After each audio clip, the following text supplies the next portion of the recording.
اللهم صل على محمد وعلى آل محمد. الحمد لله رب العالمين والصلاة والسلام على سيد المرسلين وعلى آلہ وصحبہ اجمعین. ہمارے طلبہ جو ابھی جنہوں نے تخصص سے فراغت حاصل کی ہے، تخصص فی الفقہ الاسلامی، تخصص فی الافتاء، ان سب کو میں مبارکباد دیتا ہوں، اور اس امید کے ساتھ کہ جو معاشرے میں ان کی ذمہ داریاں ہیں اور وہ بہت بڑی ذمہ داریاں ہیں، ان ذمہ داریوں کو انشاءاللہ تعالی آسان طریقے سے نبھانے کی یہ کوشش کریں گے. ہمارے ہاں یہ جو تخصص تھا، تخصص فی الفقہ الاسلامی، یہاں پر دا سٹی آف نالج میں یہ ہمارا پہلا بیج ہے، اور الحمدللہ ہمارا جو تجربہ تھا بہت ہی بہترین اور بہت ہی اچھا رہا الحمدللہ، اور بہت یادگار ہماری یہ کلاس ہے اور تھی الحمدللہ. تخصصات تو ویسے بہت ساری جگہوں پر ہوتے ہیں، بہت سارے مدارس میں ہوتے ہیں، اور ہر تخصص کی کوئی نہ کوئی خوبی ہوگی. کسی ایک جگہ پر ہو سکتا ہے آپ یہ کہیں کہ یہاں پر یہ خوبی ہے، اور وہاں پر کسی اور جگہ کوئی دوسری خوبی ہے، اور تیسری جگہ کوئی اور خوبی ہے. میرے خیال میں جو ہمارا یہ تخصص جو ہے فی الفقہ الاسلامی یہاں پر دا سٹی آف نالج میں، اس میں بہت ساری خوبیاں ہیں، اور ان میں سے میں سمجھتا ہوں کہ جو ایک بڑی انفرادیت ہے یا خصوصیت ہے وہ یہ ہے کہ ہمارے ان طلبہ کو بہت بہترین اور بہت اچھے اساتذہ میسر آئے. میرے خیال میں جس طریقے سے جناب مفتی منور علی شاہ صاحب نے آپ کو افتاء کی تدریب اور تربیت دی، رسم الافتاء آپ کو پڑھایا، اور آپ کا چونکہ بہت بڑا نام ہے ماشاء اللہ، اسی طریقے سے بڑی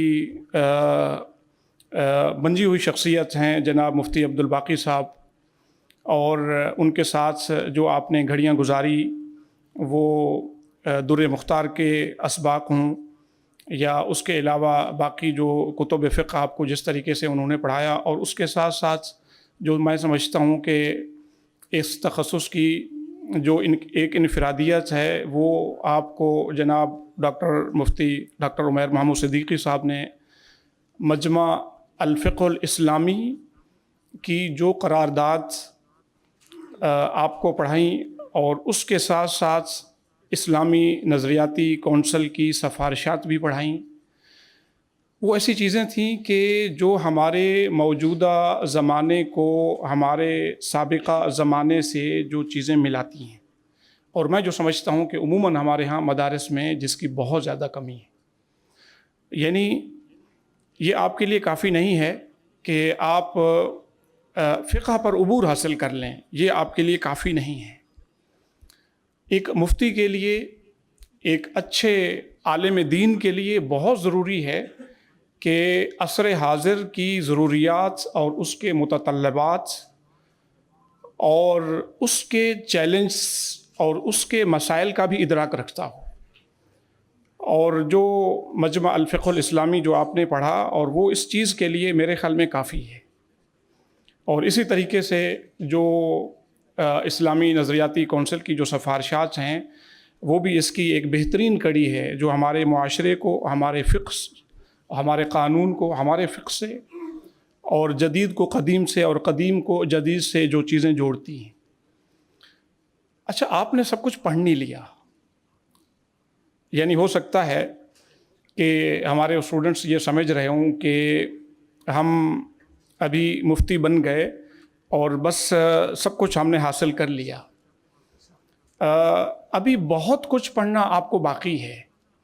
میرے خیال میں اب آپ کو فقہ کے بارے میں میں کہہ سکتا ہوں کہ بنیادی معلومات حاصل کرنے کا طریقہ اور اس کے مناہج اور اس کے اسالیب کا علم حاصل ہوا ہے.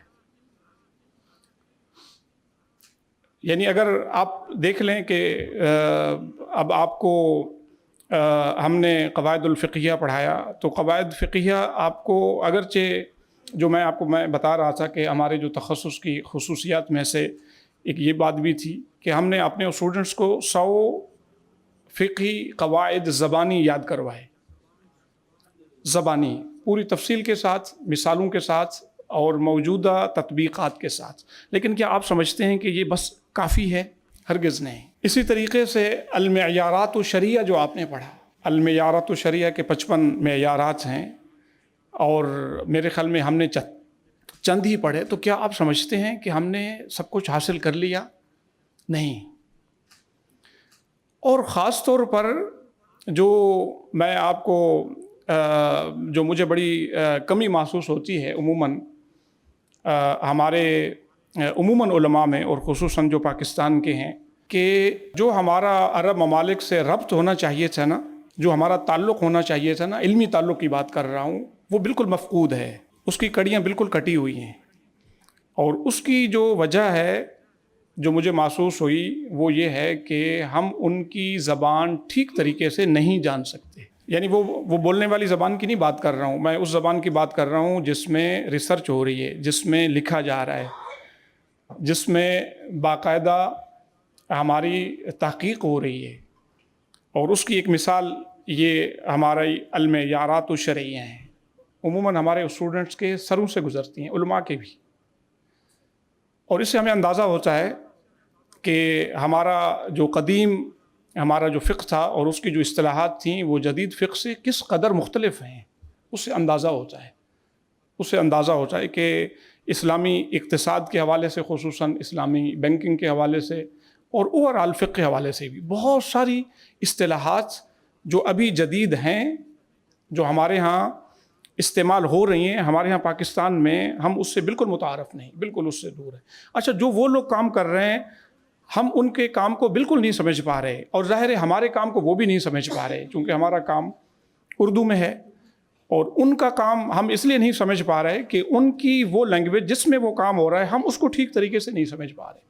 تو میرے خیال میں ایک بات ہمیشہ جو کرتا ہوں، میں پھر ایک دفعہ دہرانا چاہتا ہوں کہ ہمارے ہاں جو دیوان حماسہ ہیں، دیوان متنبی ہیں، مقامات کی جو کتابیں ہیں، اس کے بجائے ہمارے جو جدید ادب ہے جو آج کل عرب ممالک میں باقاعدہ پڑھایا جاتا ہے، جس میں کتابیں لکھی جاتی ہیں، جس میں تحقیق ہو رہی ہے، اس کو وہ پڑھائیں اسٹوڈنٹس کو.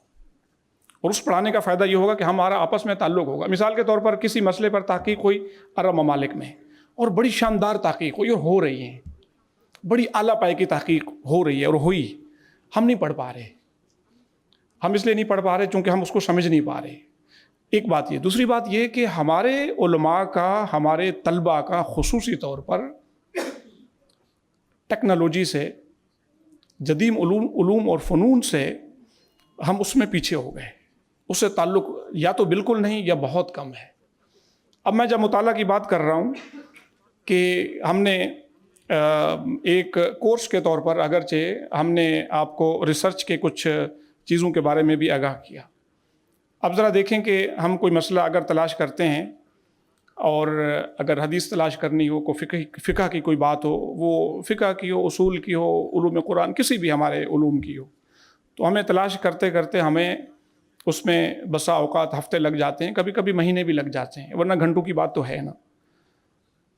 اب پورے مکتبہ سے آپ بس صرف چند سیکنڈ سے آپ اس سے آپ جان سکتے ہیں کسی بھی حدیث کے بارے میں، اس کی سند کے بارے میں، اس کے متن کے بارے میں، اور اس کے اندر جو راوی ہے، اس راوی کی باقی کتنی حدیثیں ہیں صحیح ستہ میں، اس راوی کے حالات کے بارے میں، کس نے اس کی تعدیل کی ہے، کس نے اس کی تجریح کی ہے. تو اب یہ سیکنڈوں کی بات ہو گئی، منٹوں کی بات ہو گئی. ہمارے علماء اور ہمارے طلباء عموماً ان سے نابلد ہوتے ہیں یا بہت کم جانتے ہیں.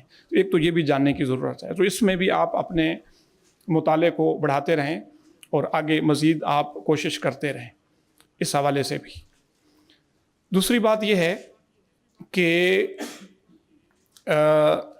جو بہت اہم بات ہے وہ یہ ہے کہ ہمارے طلباء کا خود پر اعتماد نہیں ہوتا، جس کو ہم کہتے ہیں الثقۃ علی النفس، اس کی بڑی کمی ہے ہمارے یہاں۔ آپ کو اللہ تعالیٰ نے بہت ساری نعمتوں سے نوازا ہے، اور ہمارے طلباء عموماً جو ہمارے مدارس کے فارغ التحصیل طلباء ہوتے ہیں حفاظ بھی ہوتے ہیں، اور بہت سارے طلباء، ایک بڑی تعداد میں طلباء نے تجوید بھی حاصل کی ہوتی ہے، علم تجوید بھی پڑھا ہوتا ہے، اور بہت اچھے طریقے سے قرآن کریم بھی پڑھتے ہیں۔ اور بہت بڑی تعداد میں ہمارے طلباء نے دنیاوی تعلیم بھی پڑھ رکھی ہے۔ میرے خیال میں بہت سارے اسٹوڈنٹس ایسے ہوں گے جنہوں نے انٹر بھی کیا ہوگا، اور بہت سارے نے بیچلر اور ماسٹر بھی کیا ہوا ہے۔ اور پھر اللہ تعالیٰ نے آپ کو دین کی تعلیم سے مزین فرمایا، آراستہ فرمایا۔ اتنی بڑے علوم اور فنون کی مہارت کے بعد آپ معاشرے میں خود کو کمتر کیوں سمجھتے ہیں؟ آپ کے اوپر خود پر آپ کو اعتماد کیوں نہیں؟ تو خود پر اعتماد آپ کا اگر ہوگا تو بہت سارے راستے آپ کے کھلیں گے اس دنیا میں۔ اور آپ کو یہ معلوم ہونا چاہیے کہ اللہ تعالیٰ نے آپ کو بہت ساری صلاحیتوں سے نوازا بھی ہے، یہ کوئی کم صلاحیت نہیں ہے۔ تو ان صلاحیتوں کو سامنے رکھتے ہوئے آگے بڑھیں اور خود پر اعتماد کریں، اور خود پر اعتماد اور بڑھتا ہے جب آپ کا ثقہ اور آپ کا تعلق اللہ تعالیٰ سے جڑتا ہے، اور آپ کا جو بھروسہ ہے وہ آپ پر مزید زیادہ بہتر ہوگا جب آپ اپنی ذمہ داریوں کو بہتر طریقے سے نبھائیں گے اور ادا کریں گے۔ تو ہمارے ہاں ایک یہ کمی ہے، ہمیشہ اس چیز کی بڑی کمی رہتی ہے، یعنی ہم سارے کے سارے، ہم جو معاشرے میں ہم دیکھتے ہیں، ہم اپنے حقوق کی تلاش میں رہتے ہیں، عموماً ہماری یہی حالت ہے، اپنے حقوق کی تلاش میں رہتے ہیں، لیکن ہمارے اوپر جو واجبات ہیں، ہمارے جو فرائض ہیں دوسرے لوگوں کی طرف، ہم اس کو ادا کرنے کی کوشش نہیں کر رہے ہوتے، اور پھر ہم اسی بات پر ہم شکوہ بھی کرتے ہیں، ہم شکایت بھی کر رہے ہوتے ہیں۔ تو میں کہتا ہوں کہ آپ اپنے اوپر جو آپ کے فرائض ہیں، جو واجبات ہیں، وہ ٹھیک طریقے سے ادا کریں، اور انشاءاللہ تعالیٰ آپ کے حقوق اللہ تعالیٰ کبھی بھی ضائع نہیں فرمائے گا، اور یقیناً آپ کو ملیں گے، آج نہیں تو کل یقیناً ملیں گے۔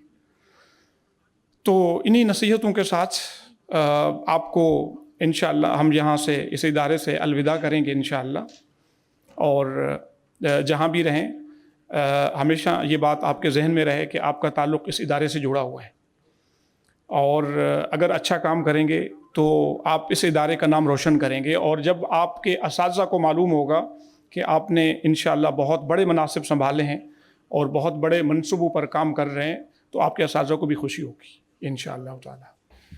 وآخر دعوانا الحمدللہ رب العالمین۔